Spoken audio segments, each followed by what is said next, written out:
Aujourd'hui on va se retrouver pour parler une fois encore de manga.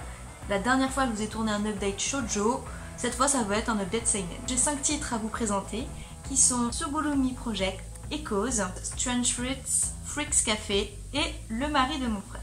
Si vous entendez du bruit, c'est parce que je suis en train de me faire à manger. Oui, en ce moment j'aime bien me faire à manger pendant que je tourne des vidéos, mais j'y peux rien. Parce que je mange trop tard et du coup il y a un moment où j'ai faim et ça tombe au moment où je filme. Bah ouais, ça m'apprendra. Sans plus attendre, je vous propose de commencer. Je ne vous parler que des premiers tomes de chacune de ces séries là. Le premier tome de Tsugurumi Project, donc tout à l'heure j'ai dit Tsugurumi, c'est écrit et dessiné par Ipatu et c'est publié en France chez Kion. Le tome 2 est paru en septembre 2019 et la série est en cours. Et on est plutôt sur un récit d'action et de science-fiction.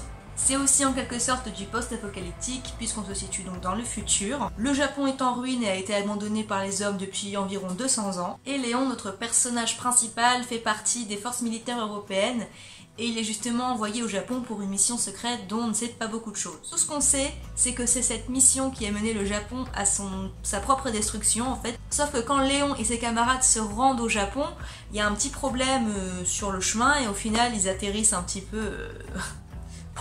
Et du coup Léon se retrouve tout seul, voilà, abandonné dans un Japon tout en ruine. Il essaie de survivre au mieux, mais c'est pas facile du tout. Et à un moment, il va faire la rencontre d'une jeune fille. Elle est un peu spéciale puisqu'elle a déjà elle a des jambes d'oiseau et elle a l'air d'avoir de la force et des sorts de pouvoir également. Et franchement, j'ai trouvé que ça se lisait vachement bien. Franchement, j'ai trouvé ça plutôt intéressant. Pour un premier tome, c'est une bonne introduction. Et je pense qu'il y a moyen de faire une bonne histoire avec ça. J'espère que ça va pas durer 40 tomes par contre. Les persos, je les trouve attachants. Après, voilà, je suis pas non plus hyper convaincue à 100% par eux. J'attends qu'ils fassent leurs preuves et franchement, je vais lire le tome 2 par curiosité. Pour les codes, ça marche. Pour tout, ça marche en fait. Donc si vous aimez ce genre de seinen, futuriste, post-apo et compagnie, je pense que ça peut vous plaire. Après, peut-être que si vous en avez lu beaucoup... du coup, comme ça sort pas vraiment du lot, ça va peut-être aussi un petit peu vous saouler, vous blaser, enfin... Je pense qu'avec un certain bagage déjà manga sur ce genre-là, il y a peut-être moins de chances qu'on ait un petit coup de cœur sur ce titre-là. Mais bon, ça reste à prouver, donc moi je vous encourage plutôt à feuilleter le tome 1 pour vous faire une idée. Et oui, je suis en train de changer de coiffure parce que aujourd'hui mes cheveux sont affreux et j'en ai marre. On passe à Echoes, qui est la nouvelle série de Kei Sanbe, connue chez nous pour sa série Erased, que je n'ai pas lu. Par contre j'ai vu l'animé à l'époque et j'avais vraiment beaucoup aimé. C'est l'histoire d'un gamin qui est le seul survivant de sa famille. Ses parents se sont fait massacrer sous ses yeux et son frère jumeau a été kidnappé. 13 ans plus tard, on retrouve donc notre personnage principal qui n'a pas vraiment fait le deuil de ce qui lui est arrivé, qui est toujours empreint de vengeance et qui veut absolument retrouver le coupable. Et le seul indice qu'il a dans ce sens-là, c'est qu'il avait repéré une espèce de cicatrice sur le bras du coupable et un jour à la télé, il voit par hasard un gars qui justement présente exactement la même particularité. Donc on est sur une histoire de drame familial, de vengeance, d'enquête policière / thriller, ce que vous voulez, avec un brin de fantastique peut-être. Nos jumeaux sont liés d'un lien très spécial. En fait, le personnage principal, donc Senri, ressentait vraiment toutes les émotions de son frère jumeau et du coup, quand la chose est arrivée, il a ressenti absolument tout. Voilà. J'ai trouvé ça pas mal. On a vraiment tous les bons ingrédients de base pour faire un bon shonen. Et un peu comme pour Erased, en fait on est assez lancé dans l'histoire. On a envie de savoir ce qui va se passer ensuite. Une fois encore, le mangaka il arrive vraiment à nous entraîner dans son univers et son histoire. Après, je vous avoue qu'à titre personnel, j'ai pas été plus emballée que ça, quoi. Erased m'avait pour le coup beaucoup plus emballée et beaucoup plus rapidement. Alors que là, je vais lire le tome 2, voilà, pour voir, mais honnêtement, je suis pas hypée, quoi. Je suis pas fan de cette série. On reste dans le thriller à suspense avec Strange Fruits. C'est une série signée Tatsuro Ishikawa et Atsushi Asada. C'est publié en France chez Doki Doki et c'est une série complète en 3 tomes, dont le dernier est prévu le 2 octobre 2019. Pour être très honnête avec vous, quand je les ai reçus en carton à la librairie, je les ai regardés et je me suis dit qu'est-ce que c'est que cette bouse encore? Voilà, j'étais mais pas du tout hypée par le contenu. En plus, désolée, mais je trouve la couverture du premier tome, c'est pas vendeur. Franchement, je me demandais qu'est-ce que c'était comme genre de récit. Ça avait l'air un peu tordu, mais pas dans le bon sens du terme. Je me suis dit, oula, encore une série qui va être très oubliable. Je vais lire 10 pages et ça va déjà me saouler. Et ben en fait non. Voilà, bonne surprise. C'est l'histoire d'une jeune fille qui s'appelle Tsubaki et qui revient dans sa ville natale environ 10 ans après l'avoir quittée. Donc elle retrouve ses 2 anciennes copines, un petit peu sa vie, etc. Même si elle reconnaît pas trop les lieux parce que ça a beaucoup changé. Mais Tsubaki a pas un secret, mais elle a un truc en fait, c'est que depuis une dizaine d'années justement, elle fait des cauchemars parce que quand elle était petite, elle se rappelle d'une affaire assez sordide de disparition d'une jeune fille dans la ville de laquelle elle vient. Et elle a des souvenirs, mais elle sait pas si c'est des souvenirs ou si c'est un rêve, si c'est imaginé, etc. Parce que c'était il y a longtemps et qu'elle était jeune. Et en plus, ce qui est bizarre, c'est que quand elle essaye d'évoquer le sujet avec ses copines, elle change automatiquement de sujet. Voilà. Très honnêtement, j'ai trouvé que c'était un thriller super efficace et très bien mené qui donne vraiment envie d'en savoir plus au fur et à mesure. Le premier tome, j'ai eu du mal à le lâcher une fois rentrée dedans et je me suis tout de suite précipitée sur le deuxième tome. C'est vraiment comme un puzzle qui finit par s'assembler et je trouve ça super efficace. Et en même temps, il se passe vraiment des trucs assez sordides et presque angoissants. À certains moments du manga, je me suis presque prise en fait justement à flipper tellement je me mettais dans la peau du personnage et ça franchement, bah c'est cool. C'est rare en fait qu'un manga me fasse vraiment cet effet-là. D'habitude, je reste très hermétique dans ce genre de série parce que je trouve ça toujours un petit peu trop exacerbé, trop what the fuck, pas assez réaliste comme le personnage par exemple que j'ai pas du tout adhéré. Et là, bah à la fois il se passe des trucs un petit peu what the fuck, voilà, des trucs qui font vraiment manga. C'est pas trop. Et contrairement à ce que pourrait peut-être laisser présager les couvertures, il n'y a pas du tout un effet fanservice ou avec les personnages féminins, etc. Bon, il y a un moment où elles font un concert et elles sont en bikini, mais voilà, c'est pas dessiné vulgairement, c'est pas du tout le centre du truc en fait, on reste vraiment concentré sur une intrigue pure thriller, pur mystère, et c'est ça que j'ai trouvé ça super chouette. Pas non plus l'intrigue hyper marquante dans le genre, surtout que ça va durer que 3 tomes.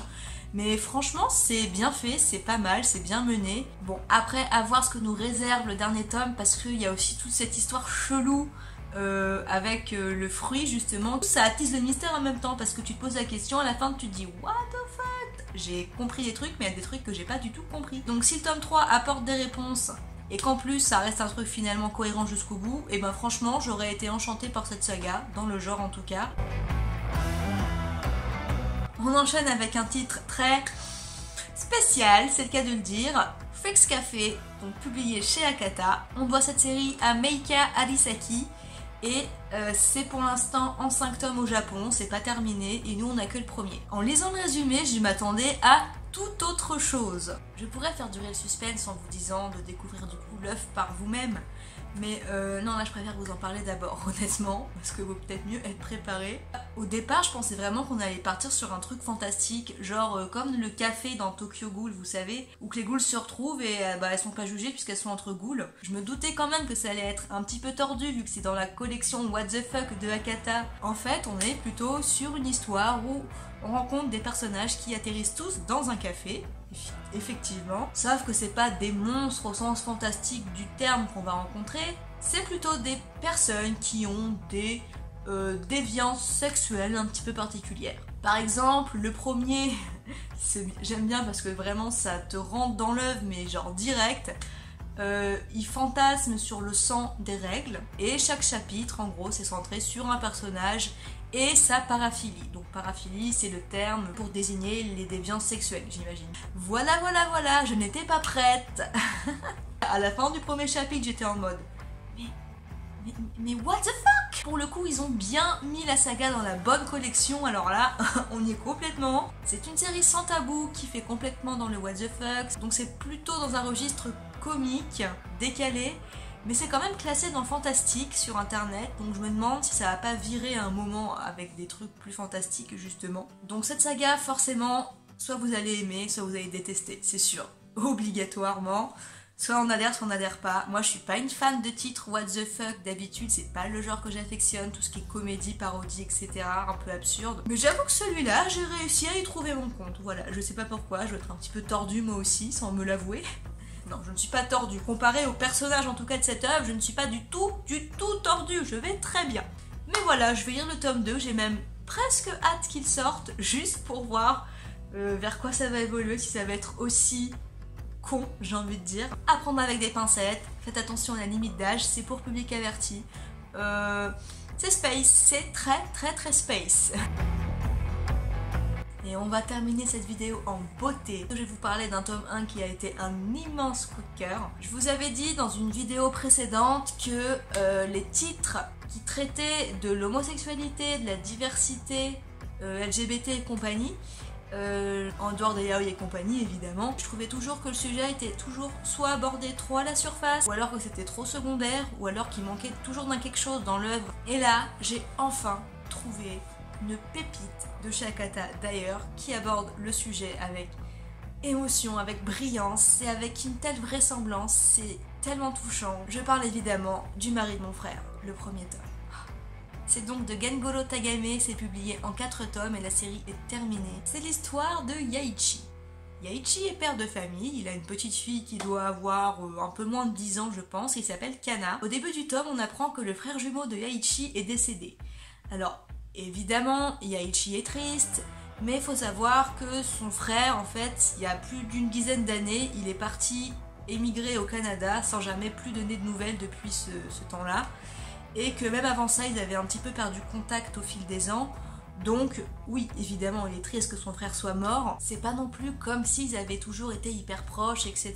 Donc vous voyez, je pense que vous voyez ce que je veux dire. Du coup, il y a quand même un petit effet de distance malgré qu'il soit de sa famille. Et un jour, on vient sonner à sa porte. Et là, il se retrouve face à face avec un mec hyper grand, hyper baraqué, hyper poilu, qui s'appelle Mike. Et il se trouve que Mike est un Canadien qui n'était autre que le mari de son frère. Et en gros, Mike explique à Yaichi qu'il est venu au Japon suite à la mort de ce dernier pour découvrir la famille dont le frère de Yaichi lui a tant parlé, etc. Il fait un petit peu de voyage aussi pour faire son propre deuil. Autant Kana, la petite fille, est hyper contente de voir cet étranger débarquer, même si au début elle comprend pas tout, évidemment, elle est petite, hein. Mais elle l'accueille quand même de manière très ouverte et très enjouée. Alors que Yaichi, lui, est un peu mal à l'aise parce qu'en fait, il n'est pas du tout habitué à l'homosexualité. Il n'a jamais fréquenté de personnes homosexuelles. Il a quand même des préjugés. L'hospitalité japonaise étant ce qu'elle était, il va se montrer poli avec lui, avenant. Même si, au fond de lui, il est un peu... Mais évidemment, au fil du tome, on va suivre son développement. Comment il va petit à petit réussir à changer un petit peu son point de vue peut-être. Il avait quand même beaucoup de clichés en tête et il se posait beaucoup de questions à ce sujet-là, qu'évidemment il n'osait pas poser à Mike parce que c'était pas très poli. Et vraiment cette histoire, ce n'est autre que le développement à la fois du personnage de Yaichi, de sa vision de l'homosexualité, de comment il va la percevoir, et aussi de sa perception et de sa relation avec Mike. Mike aussi va un petit peu évoluer à sa manière en découvrant la famille de son défunt mari. Il va peu à peu se créer une place, notamment auprès de Kana qui vraiment adore Mike. Alors elle lui pose des questions que si c'était un adulte qui lui avait posé, évidemment, il aurait pu mal le prendre, c'est clair. Mais bon, là, comme je vous l'ai dit, c'est une petite fille, elle est innocente, c'est vraiment des questions honnêtes et franches qu'elle se pose. Donc il lui répond très gentiment, sans jamais s'énerver. Et je trouve ça tellement mignon, il y a vraiment un truc qui se crée avec eux. La petite fille, donc Kana, elle fait preuve d'une grande ouverture d'esprit à ce sujet et d'une compréhension aussi absolument géniale.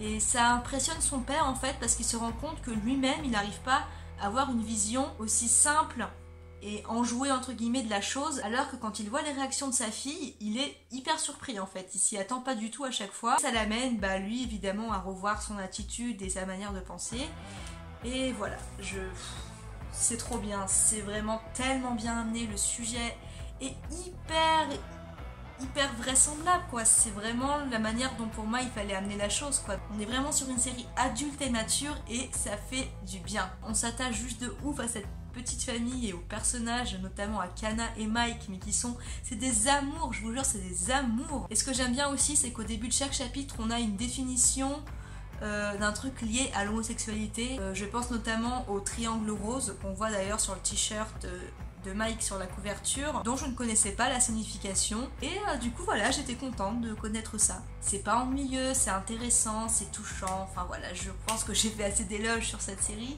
J'ai tellement aimé et il me tarde de lire les 3 autres tomes qui devraient arriver du coup la semaine prochaine. Je vais me les enfiler d'un coup, vous allez pas comprendre quoi. C'est terminé pour cette vidéo. J'espère que ça vous a plu, vous avez trouvé chaussures à votre pied peut-être. Si vous avez lu une de ces œuvres, n'hésitez pas à me donner votre avis à vous. Sur ce, moi je vous laisse et puis je vous dis à très bientôt sur cette chaîne. Et j'espère que vous serez au rendez-vous pour la prochaine vidéo. Ciao!